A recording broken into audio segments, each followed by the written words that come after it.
Today, we're going to talk about frankincense, myrrh, and my new favorite, Opopanax, also known as sweet myrrh. So first, let's talk about resins and gums as well. Resins are a tree's defense.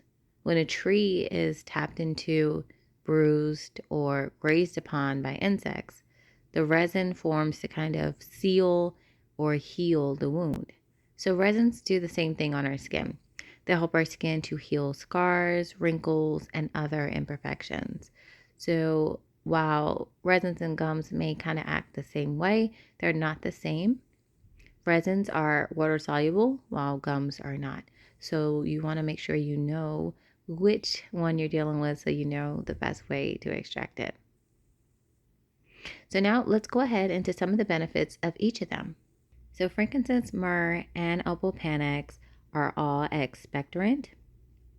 So frankincense is specifically anti-inflammatory, antiseptic, carminative, and both frankincense and myrrh are emmenagogues, which means that they can help to bring about a delayed cycle.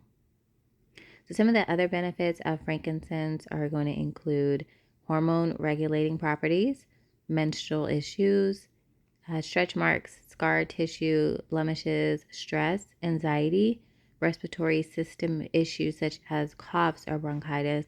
I do want to go ahead and give a disclaimer that you want to check with your physician before you use any new treatment or herb, and you always want to do your own research. So let's talk about myrrh next.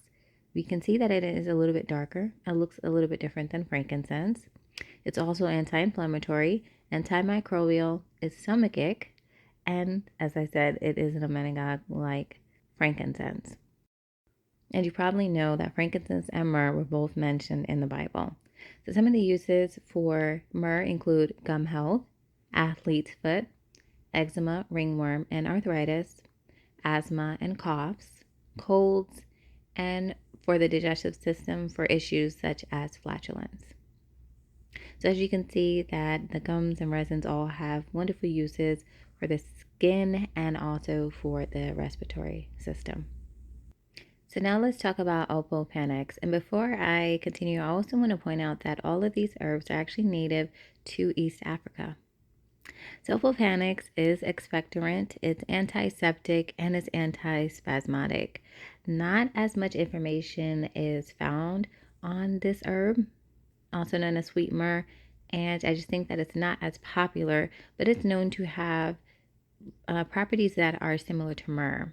So some of the things about it is that it burns easily as an incense, and it can help to balance the emotions and to clear the mind. So it's really useful for meditation and prayer.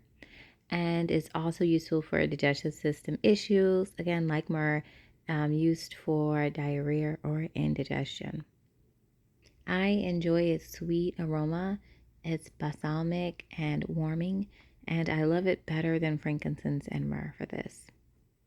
So I hope this video was informative for you. If you want to know more, I have a video showing how I made my infused frankincense oil overnight. You can use your crock pot or you can use a double boiler and make it, and it is really wonderful and a cheaper option than buying the essential oil. I also have a course on essential oils, and I even have a new perfume book. So I'll have everything linked down below for you so you could take the next step in using these herbs and knowing what to do with them. I'll see you in the next one. Bye.